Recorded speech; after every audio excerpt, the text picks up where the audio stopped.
Selamat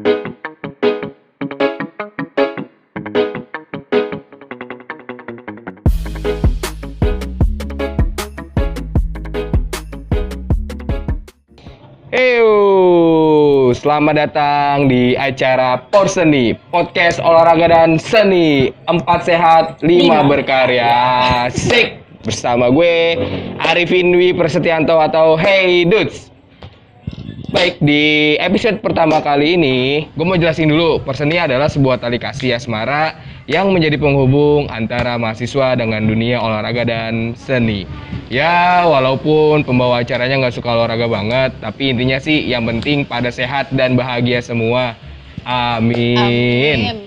Oke, di episode kali ini, gue ditemenin sama salah satu perempuan yang menurut gue dia ini adalah salah satu yang terbaik sih di jurusan sosiologi.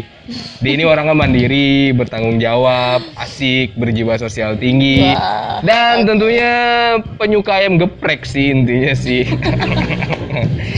Dia ini adalah mahasiswa sosiologi angkatan 2018 yang telah mendapatkan berbagai macam prestasi baik nasional maupun internasional. Gila, di bidang olahraga khususnya di seni bela diri. Wah, parah, mantep banget sih. Dan juga menjadi kebanggaan bagi jurusan sosiologi Universitas Nasional. Dan terkhususnya sih menjadi kebanggaan buat gue sih. Ya Allah. Ini dia, Desiana Gemina Maharani atau Eci. Asik. Halo Eci. Terima kasih buat siapa Mas Heiho. Arifin dong, kok Heyo? Penyuka ayam geprek. Betul. Oke. Aduh, Ci, makasih banget Eci udah nyempetin waktunya buat datang di acara podcast kali ini. Iya. Dengan jadwal lu yang super sibuk padat banget, lu masih bisa nyempetin datang ke sini gitu loh. Makasih juga nih buat Himase, terutama divisi Orseni udah ngundang Eci untuk bisa hadir di sini bersama dengan jutaan penonton. Aduh, menjadi suatu kebanggaan buat gue juga sih untuk mewawancarai lu gitu loh. Pokoknya sekali lagi terima kasih banget buat Eci yang udah bisa datang ke sini. Oke. Ci, gimana kabarnya? Luar biasa di luar. Biasa di luar. Oke. Baik kan tapi semuanya? Baik dong, harus baik. Gimana selama pandemi ini? Apa semua berjalan lancar atau ada yang kehambat atau gimana gitu? Mungkin sama kali ya sama yang dihadapin sama orang-orang gitu kan, lagi pandemi ya pasti kebanyakan di rumah aja. Betul. Gitu kan, untuk memutus rantai penyebaran COVID. Ya. Jadi ya apapun sekarang semua dari rumah, tapi so far so good sih. It's okay. It's okay. Oke. Jalanin aja. Iya. Apa yang terjadi tetap semangat dan jalanin aja. Terus Kuliah gimana selama kuliah ini? pastinya daring Pasti, ya betul. kan, kuliah online bukan online. Online ya. Online ada ya, stripnya oke. tuh, online. Online, oke. Dalam garis. Benar. Oh, enggak dong. Mungkin kalau dulu kita kuliah online cuma setengah-setengah gitu ya. Ah. Tapi sekarang masa pandemi mengharuskan kita ini Betul. ya semua online. Tugas online, ujian online. Ujian online. Kerjaan juga online. Kerjaan juga Betul. online. Latihan online enggak? Enggak dong. Latihan online gimana? Bingung juga ya. Oke. Betul. Bikin emosi kalau latihan Bener. online. Tapi yang penting semuanya baik-baik aja sih ya. Amin. Gitu, ya. Oke, Alhamdulillah. Nah, waktu ngomongin awal-awal kuliah, tapi menurut gue sih awal-awal kuliah itu momen terseru sih. Bener nggak kalau menurut Bener. lo? Karena kita waktu awal kuliah tuh kayak ketemu suasana baru, kehidupan baru, terus teman-teman baru juga, lingkungan baru yang akhirnya membawa kita menuju ke pribadi yang lebih baru lagi gitu loh. Benar. Bener nggak menurut lo kalau kayak Seru gitu? banget sih ya. Kayak pemburu gitu gak sih? Betul. Kita kayak lagi nyari radar-radar Neptunus. Survival. Bener. Betul. Teman-teman yang akhirnya bakal jadi geng kita nih. Karena kan 4 tahun kemudian. Hopefully ya 4 tahun ya. Jangan nambah. Insya Allah Pak. Insya Allah 4 tahun ya. Insya Allah doain aja ya teman-teman. Jadi emang awal kuliah itu ya dimana momen kita harus cari teman-teman gitu kan, geng yang bakal bisa support kita sampai akhir nanti. Betul. Gitu. Walaupun mungkin nggak bakal bertahan semuanya Iya. gitu kan, pasti bakal lama-lama tuh setiap tahun bakal mengkerucut. Menggerucut. Ya itulah kehidupan, itulah pertemanan gitu kan. Iya. Terus juga awal-awal kuliah tuh kalau nggak salah lu jarang banget ke kampus ya. Karena kan Jadi malu gitu. enggak bukan apa namanya? Bukan cabut, bukan apa namanya bolos kuliah atau bolos mata kuliah enggak, karena Eci dia tuh Eci orangnya kuliah, kerjaan juga, ada turnamen juga. Jadi ya itu jadi nggak bisa diberangin salah satunya gitu. Karena kan lu waktu awal kuliah kan sibuk, ada kerjaan juga kan, sama turnamen juga waktu itu ya, makanya lu jarang kuliah, ya kan. Terus Jadi gimana sih? malu loh saya dibuka kartunya. Buat para dosen mohon maaf ya. Nggak, biar tahu, jadi biar Iya, paham, iya, biar iya. paham gitu loh. Jadi biar nggak berprasangka buruk gitu Jadi loh. nggak netting ya. Nggak rating intinya. Nah itu lu buat ngatur semua itu gimana sih caranya antara kuliah, kerjaan, sama turnamen yang mungkin nggak bisa ditinggalin satu gitu loh, nggak bisa apa namanya salah satu harus dijalanin semuanya gitu loh. Itu gimana sih ngatur waktunya, Ci? Mungkin kalau secara logika susah ya. Susah, Kayak bener apalagi masa-masa di umur kita kayak gini, kayak umur-umur labil ya kan. Adaptasi perubahan Betul. gitu. Cuman ya harus dinikmatin. Mungkin Tuhan kasih jalan untuk seorang Eci harus melewati proses yang seperti itu gitu. Nggak cuma harus kuliah, tapi juga harus kerja gitu. Tapi juga harus ada karir atletnya dipertimbangkan ke depan harus kayak gimana. Nah untuk ngaturnya sebenarnya cuma jalanin aja sih, ngelakuin yang terbaik. Dan walaupun kayak ngerasa capek, ngerasa sakit, ngerasa pengen nyerah, tapi nggak ada kata untuk nyerah, nggak Betul. ada kata untuk mundur. Karena apa ya, seorang itu saat itu kondisinya tidak diharuskan mendapat pilihan. Pilihan itu cuma maju, jadi nggak boleh mundur. Oh Iya, jadi buat gue oke, ini hidup gue, jadi gue harus jalanin aja gitu. Pernah suatu momen tuh kayak seharian itu gue cuma tidur 2 jam serius? harinya.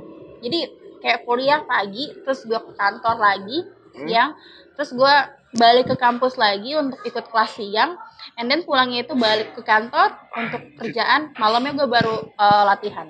Wah, Gitu. Dan pulang-pulang tuh kalaupun ada tugas gitu atau PR ya gue kerjain itu. anjir. Ya kan, langsung atau belajar seingat yang ada gitu kan. Baru tidur 2 jam, pagi-pagi subuh udah harus lari lagi kayak gitu. sih. Terus kantor lagi, kampus lagi, begitu tiap hari Daily selama activity bertahun. lagi ya. Capek gak sih? Kayak apa? 24 jam tuh kurang ya kayaknya ya. Bener. Betul. Bener, gue berharap kayaknya nggak bisa aja 30 jam sehari. Waduh. Iya. Kayak kurang banget, Kurang kayak banget. terlalu minim gitu waktunya. Tapi ya itu kayak semuanya dijalanin aja, Betul, betul. nikmatin aja. Betul, betul. Tapi lu pernah dilema gak sih kalau kayak gitu? Antara misalnya, gue kayak harus ninggalin salah satu deh antara kuliah, turnamen, kerjaan gitu. Pernah gak sih ngerasain dilema gitu sih? Kalau dilema sering lah pasti. Pasti sih. Manusiawi ya gitu. Cuman ya itu tadi balik lagi, gue bukan tipe orang yang gampang nyerah gitu. Gue tipe orang yang oke, kondisi gue kayak gini, gue harus coba selesaikan. Gue harus coba gimana caranya berhasil gitu. Walaupun mungkin dengan ngerangkak gitu ya. Kalau mungkin teman-teman lain ngerasa oh kuliah nongkrong enak banget gitu ya hidupnya, ya gue harus menerima kondisi gue nggak bisa seenak teman-teman yang lain. Cuman gue percaya dengan suatu proses gitu ya, proses yang bakal ngebentuk diri gue untuk menjadi pribadi yang lebih baik dari orang-orang kebanyakan yang mungkin gak bakal dituai sekarang tapi nanti gitu. Jadi intinya kalau masalah ngomongin dilema pasti sering, tapi ingat lagi goalsnya gitu kan. Gue sekarang hidup mungkin tanpa apa ya, tanpa gambaran dari orang tua di belakang gue yang support gitu kan, harus mandiri sendiri gitu. Karena kalau gue nggak berhasil, gue nggak kuliah gitu ya, misalkan berhenti nih kuliahnya, terus gue ngecewain orang tua gue ngecewain almarhum gitu kan. Jadi pikirannya ya udah gimana pun caranya harus sukses gitu, walaupun dengan merangkak, walaupun dengan merintih gitu. Ya itu oke. Mungkin waktu untuk main-mainnya gak sekarang, tapi nanti. Bener. Betul. Jadi kayak bersakit-sakit dahulu, berenang-renang ke tepian. Ya, gitu. Sakit-sakit dahulu, bersenang-senang kemudian. Bersenang-senang kemudian ya. Betul. Ya Karena gitu ya sih. Semua porsi setiap orang sih beda kan. Benar. Lu juga bisa lu juga bisa gue bersyukur nih kayak Tuhan ngasih lebih ke gue gitu loh, dengan segala faktor atau segala kegiatan yang gue yang Tuhan dapat, gue harus selesain tanggung jawab juga di situ.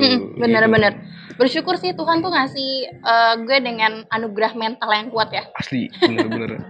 Jadi bener-bener bisa bertahan dengan kondisi kayak gini. Mungkin kalau kebanyakan orang mereka nyerah, mereka bisa bunuh diri bahkan. Mungkin. Stres atau mengalihkannya ke alkohol ya, kebanyakan narkoba gitu. Cuman ya itu beruntungnya gue ikut olahraga iya, jujitsu bener, ya betul, kan, betul, dimana betul. itu sangat bertolak belakang dengan alkohol, narkoba Iya, gitu, harus iya. sehat terus Harus kan sehat terus, fisiknya. Jadi bener-bener. kayak oh mungkin ini alasan kenapa gue masuk jujitsu, karena untuk menopang kehidupan gue, Oh, mau kehidupan pribadi. menyeimbangkan, iya, Bener betul. gitu. Kalau mungkin gak ada jujitsu mungkin gue mikirnya Wah, gue bakal jadi perempuan yang mungkin berantakan gitu, ya mungkin kuliahnya di ngasal. luar, ya mungkin di luar norma gitu lah, norma Bener, masyarakatnya bener. kan. Kayak anak-anak kebanyakan yang sekarang kan banyak yang melanggar, keluar dari jalur. Keluar dari norma yang ada gitu loh. Bener. Bener sih. Iya, bener. Untung bener-bener Diki. Untung lu ikut apa? Olahraga gitu loh. Yang maksudnya di satu sisi membawa positif, apa, menghindari lu dari yang tadi, Ya. di luar norma masyarakat, perempuan di norma masyarakat. Kedua, bisa ngurangin stres juga kan sebenarnya olahraga itu. Sebagai sebuah solusi ya. Solusi ya Bener. kan. Bener. Tapi kenapa lu nggak ngambil buat kuliah ya? Kenapa nggak ngambil kuliah karyawan, Ci? Kenapa milih reguler? Yang kita kan ya gambaran tuh kayak kuliah karyawan bisa diatur lebih fleksibel daripada kuliah reguler kan. Itu kenapa, Ci? Kenapa nggak Gue milih tahu kuliah bakal Betul. bertanya kayak gini, jadi gue siapkan jawaban. Betul. Jadi emang pengen sih masuk kuliah karyawan. Dulu pas sebelum masuk UNES tuh udah sempat cobain kampus lain, cobain namanya kuliah karyawan tuh gimana sih segala macam, dan mikirin nih ke depannya. Ternyata nggak bisa, karena saat itu pekerjaan gue tuh mengharuskan gue tidak yang bekerja dari 9 to 5 sistem waktunya. Iya. Jadi waktunya tuh Office kayak hour biasanya. bisa yang kayak pagi, bisa yang kayak siang, sore, segala macam. Kalau ngomongin masalah kuliah karyawan gitu ya, kebanyakan mereka pasti malam kan. Iya sih. Kebanyakan ya, Kebanyakan mostly sih. gitu. Kampus yang ada di Jakarta karyawan Pasti kebanyakan jam kuliah malam malam. ya, dia kuliah Dan malam. gue nggak bisa malam karena kenapa? Waktu latihan gue itu adalah di saat malam. Dari sore ke malam gitu kan. Jadi kalau misalkan gue ikut kuliah karyawan, berarti gue harus merelakan karir atlet gue. Oh iya. Waktu latihan gue Iya, gitu. bener. Soalnya memang ada sih kita latihan pagi, cuman tuh kalau pagi tuh lebih kebanyakan kayak latihan fisiknya gitu sih. Gitu. Kayak stretching pemanasan aja sih gitu ya. Kayak Agak ringan nge-gym, dikit lari, gitu. workout, ya benar. Jawab iya ya sih. Bun. Betul iya, soalnya gue agak bingung juga. Itu pertanyaan pribadi gue sih gitu kan, kenapa nggak ngambil kelas karyawan Impossible gitu. banget ya, kayak Iya. reguler tapi bisa dengan kondisi samping banyak ya. Betul. Gue juga bingung kenapa gue bisa. Tapi ya beginilah adanya gitu. Tuh, Ini coba jalanin aja. apa yang dikasih kita harus lakukan gitu loh. Nah itu tanggung jawab atas semua atas semua kegiatan itu, kuliah, kerjaan sama turnamen itu, ngatur tanggung jawab itu gimana sih, Ci? Biar stabil semua tuh gitu. Kalau untuk stabilin semuanya susah sih ya, susah banget gitu. Pasti ada momen dimana harus merelakan salah satunya. Kayak pernah di posisi dimana gue harus bertanding gitu ya. Gue melewatkan beberapa kelas, bahkan pernah pas ujian gue harus meminta keringanan dari dosen gitu kan, untuk ikut kuliahnya tuh kuliah dari jauh gitu, daring gitu kan. Dan ada dosen yang menerima, ada juga dosen yang ya tidak memikirkan hal itu. Cuman it's okay, itu konsekuensi yang harus gue terima gitu kan. Itu sebenarnya bukan buat gue ya, bukan pilihan, karena dua-duanya gue menjalani gitu. Tapi gue tetap inget tanggung jawabnya gue harus kuliah, gimana pun caranya selesai gitu. Terus gue juga harus pikirin kerjaan gue, karena kerjaan gue ini untuk menopang kehidupan gue sehari-hari juga gitu kan. Ya meskipun beruntung gitu ya, gue beberapa semester dapat bantuan beasiswa dari kampus gitu. Dan full ya. Alhamdulillah. Iya, alhamdulillah gitu.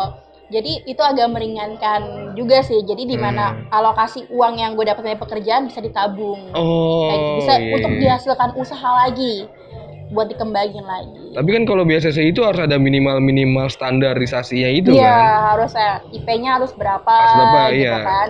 Dan memang gue masuknya dari jalur prestasi juga gitu. Jadi itu juga mensupport juga sih.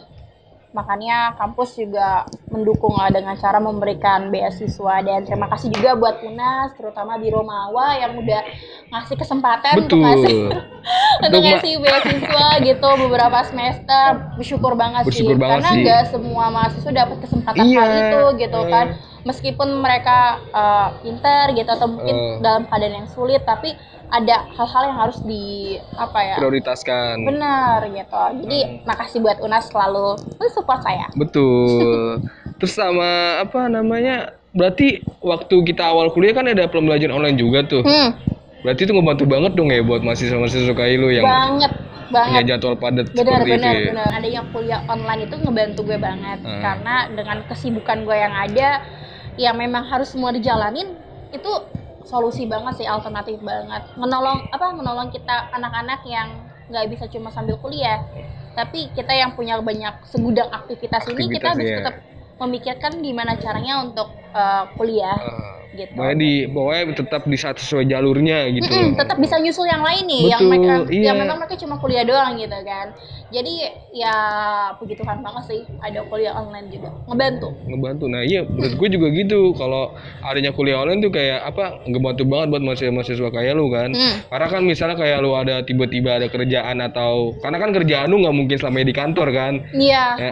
Dan sering keluar kota juga Ici itu. Terus juga turnamen juga kan kadang ya mungkin kan nggak ada yang di Jakarta, ada yang di luar kota juga kan. Nah itu pasti kan ngebantu banget di saat lu lagi posisi lu lagi di luar kota, sementara ada kuliah di sini ya kan. Bener. Nah itu ngebantu banget sih kalau kayak gitu. Oke. Oh iya, ngomongin turnamen sih, turnamen nih Ci sama bela diri. Lu tuh ikut olahraga seni bela diri apa sih kalau boleh tahu? Bela diri, gue banyak sih sebenarnya, mengikuti banyak bela diri. Cuman yang emang gue fokusin sampai saat ini, sampai ke tingkat profesional tuh yang jujitsu. Jiu-jitsu. Ya. Jiu-jitsu. Itu apa sih Ci kalau boleh tahu Ci, jiu-jitsu itu? Jiu-jitsu itu seni bela diri yang awal mulanya dari Jepang. Dengan tekniknya itu ada pukulan, tendangan, bantingan, kuncian, dan self defense. Jadi bisa dikatakan Jiu-jitsu itu ya the mother of martial arts. Jadi ibu dari segala bela diri. Mungkin kalau kita taunya cuma apa karate, taekwondo, pencaksilat iya, gitu kan.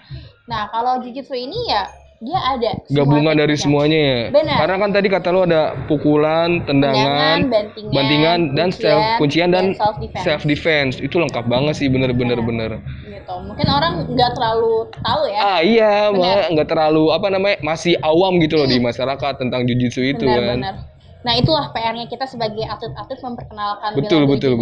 Tapi sejauh ini sih 3 tahun terakhir ya, jiu-jitsu ini lagi naik banget sih karena ada UFC kan. Oh iya sih. Mungkin yang kalian tahu ada Khabib Nurmagomedov dan Nurmagomedov. Oke. Yang rambutnya tuh apa namanya tuh?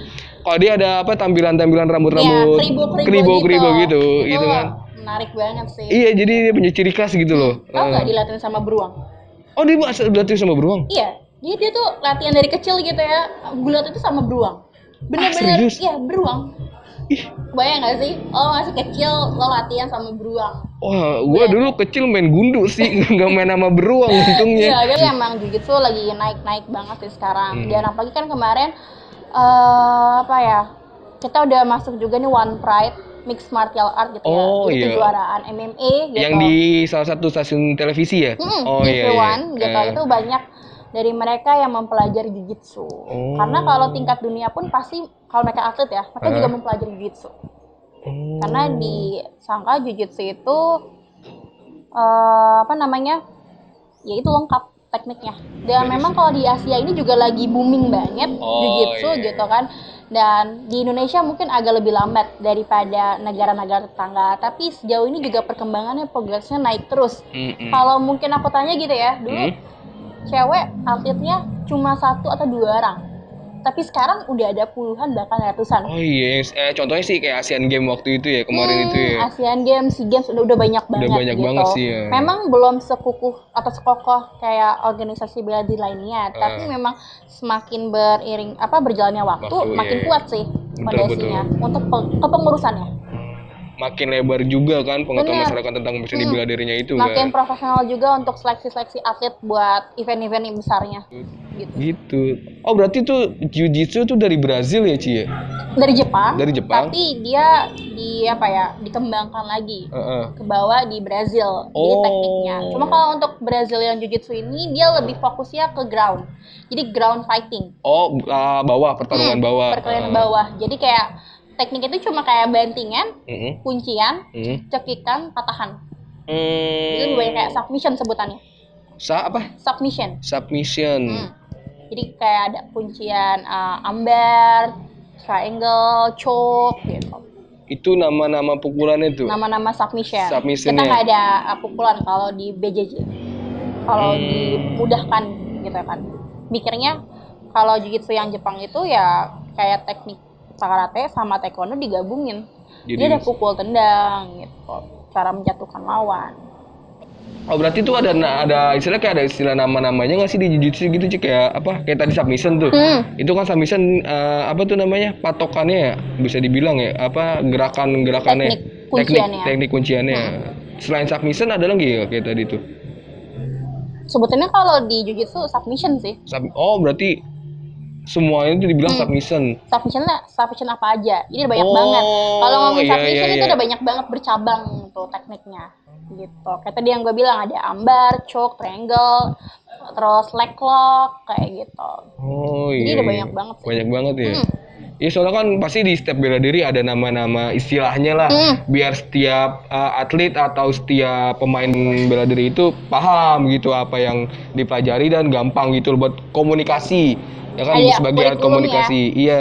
Kurikulum ya, benar Iya kan. Buat biar lebih gampang memahaminya aja gitu kan. Oh iya, lu udah menangin apa aja sih selama ikut jiu-jitsu ini? Waduh. Turnamen. Ya mungkin kita ngomongin turnamen nasional dulu deh. Udah apa aja nih kira-kira? Tapi boleh dong disebutin satu-satunya aja. Yang mungkin paling berkesan gitu buat lu di nasional. Paling di tingkat berkesan nasional. ya, waktu mungkin pas kejuaraan UNESA kali ya, itu nasional. Jadi gue mendapat 4 emas. 4 medali emas. 4 dalam satu waktu turnamen. 4 medali emas. Terus juga pas mungkin ke Jurda mewakili DKI gitu kan. Itu juga jadi best atlet terbaik juga. Anjir. Gitu. Sama ya ngomonginnya pasti pertandingan nasionalnya begituan beberapa kali kasih kesempatan jadi medali emas juga gitu ya, bisa menangin dan dikasih kesempatan untuk atlet terbaik juga untuk putri. Itu sih paling. Itu 4 medali emas dalam satu waktu turnamen. Satu waktu ya. Jadi biasanya tuh kan gue ikutnya bisa 2 kelas, 3 kelas gitu. Jadi iya. dikasih kesempatan nih, gue walaupun beratnya kecil gue bisa main di kelas yang lebih berat gitu. Yang penting gue nya berani atau enggak gitu. Sama kalau di jiu-jitsu tuh dia ada kayak model fighting system sama newaza. Jadi kalau yang fighting system itu dia yang kayak model tadi pukul tendang. Kayak model MMA-nya. Oh iya. Berarti cuma fokus di pukulan dan tendangan aja ya? Ada bandingan juga, cuman nggak ada patahan, nggak ada submission tadi. Nggak ada submission tadi ya. Kalau newaza itu dia lebih ke kayak judo sama bulat dicampur. Ngerti kan? Iya, Jadi cuma bantingan, kuncian, patahan kalau ada gitu, cekikan dan segala macam. Jadi gue kalau lomba ya itu kerja kerasnya main di nggak cuma satu kelas tapi banyak banget. Banyak ikut kelas ya. Jadi PR ya. Bener sih. Tapi powernya itu harus kayak dipikirin, diatur. Fisiknya juga sih Ci. Fisik sama mentalnya juga sih. Itu yang ya kita istilahnya kayak ikut kejuaraan ya istilahnya dulu SMA kelas meeting deh, kita tampil aja tuh kayak udah grogi gitu diliatin ya walaupun itu teman-teman kita semua kan, tapi itu masih ada demam panggungnya gitu loh. Benar. Ngelatih mental juga sih itu. Karena buat gue tuh semakin banyak gue bertanding ya semakin banyak pengalaman yang gue dapat gitu. Kalau misalnya gue sedikit bertanding ya gue nggak bisa expect kemampuan gue bakal berkembang sampai mana baik. gitu. Bener gitu, nggak bisa ngukur juga. Karena kalau kita ikut kejuaraan gitu kan itu sebenarnya momen dimana kita ngukur kemampuan diri kita sampai sejauh mana. Sampai sejauh mana sih ya kan. Gitu sih. Jadi gue selalu menganggap kompetisi itu kayak makanan gue. Jadi mau kalah, mau menang ya just do it aja. Do the best gitu. Hasilnya terakhir. Kalau menang itu syukur gitu, kalau kalah ya udah kita belajar lagi. Istilahnya kalau mendapat juara itu bonus. Bener. Betul. Bonus sih ya. Tapi kalau di internasional itu udah pernah menangin apa ya? Yang paling berkesan deh internasional. Sebenarnya kalau internasional ini gue baru-baru sih. Jadi baru kurang lebih 2 tahun terakhir udah profesionalnya itu pertama kali tanding di Filipina. Filipina. Itu event internasional pertama buat gue. Jadi gue dapat sponsor untuk mewakili Indo juga gitu tanding di sana. Memang belum emas, waktu itu hanya silver ya atau Silver. medali kedua. Juara kedua. Gitu. Cuma buat gue kayak astaga, gue udah bisa tanding di Itu event nasional. kancah internasional dan lawannya ini kayak negara-negara yang memang mereka kuat, nggak cuma dari Asia tapi juga dari Europe gitu kan, kayak wow gitu. Dan Berarti itu seluruh dunia ya? Gak Iya. cuma fokus di Asia Tenggara aja? nggak cuma Asia Tenggara doang, jadi ada terbuka buat dunia gitu kan. Terus lanjut lagi ikut ke Singapura ya. Jadi pernah waktu itu gue bertanding 1 bulan itu kayak 2 kali 3 kali bolak-balik luar negeri. Itu Jadi tuh, kayak- iya benar. Jadi selalu kayak ke Filipina, Singapura, Malaysia gitu. Waktunya deket gitu. Jadi kayak minggu ini gue terbang ke Filipina, Filipina, iya. ya 2 minggu kemudian gue terbang ke Singapura, and then bulan depannya gue ke Malaysia gitu kan. Jadi kayak wow. Jadi gue semakin apa ya? Jadi kayak maniak gitu loh. Ngerti nggak sih? terpecut lagi ya. Jadi kalaupun gue kalah, gue belum bisa mendapatkan hasil yang baik, itu justru malah ngedorong gue. Gimana caranya gue untuk bisa next event Gue bisa lebih baik lagi next dari yang ini. kejuaraan, gue bisa mendapatkan posisi yang terbaik gitu kan. Dan itu dibuktikan ketika gue tanding di Singapura, gue bawa medali emas. Terus juga di Malaysia juga, bahkan gue dapet sponsor dunia ya, Hyperfly ya. Jadi sponsor Hyperfly ini kayak brand, dia brand dunia yang wow banget khususnya gitu. di bidang olahraga dan jiu-jitsu gitu ya. Gue iya. dapet ini ketika gue bertanding di Singapura. Jadi gue dapet best athlete dan best submission. Jadi kayak tercepat gitu dalam submission. Jadi gue cuma 10 detik atau 11 detik lawan gue tap. 10 detik? Yes, 10 detik? di bawah 15 detik. Jadi lawan gue tap. Dan dari situ gue dapat kesempatan, ada ternyata sponsor gitu ya yang ngelirik gue nih. Nih anak mana nih gitu kan. Iya. Dari negara mana nih, dari klub mana nih gitu kan. Dan lihat gue gitu kan. Jadi pas abis nerima medali gitu kan, medali emas, terus gue juga dapat hadiah juga gitu kan. Dan gue ditawarin untuk jadi brand ambassadornya mereka untuk di Indo. Jadi gue orang pertama di Indo yang dapat sponsor itu. Salut. Jadi kayak wow, ini berkat Tuhan banget ya sih. Salut, Gitu. bener Itu sih sih. pencapaian yang buat gue sangat bersyukur banget. Nggak heran kan apa yang perkataan tadi gue di awal, kalau gue ngedatangin tamu yang udah menorehkan berbagai macam prestasi baik nasional dan internasional, sampai dijadikan brand ambassador. Itu nggak sembarangan orang bisa sih sebenarnya, apalagi itu brand luar kan, udah mendunia. Benar. Dan lu orang pertama di Indo. Iya. Wah, itu pencapaian banget Bahkan sih. di Asia pun itu nggak nyampe 5 orang. Di Asia? Ya, tingkat Asia ya, Tingkat bukan Asia Asia. Tenggara.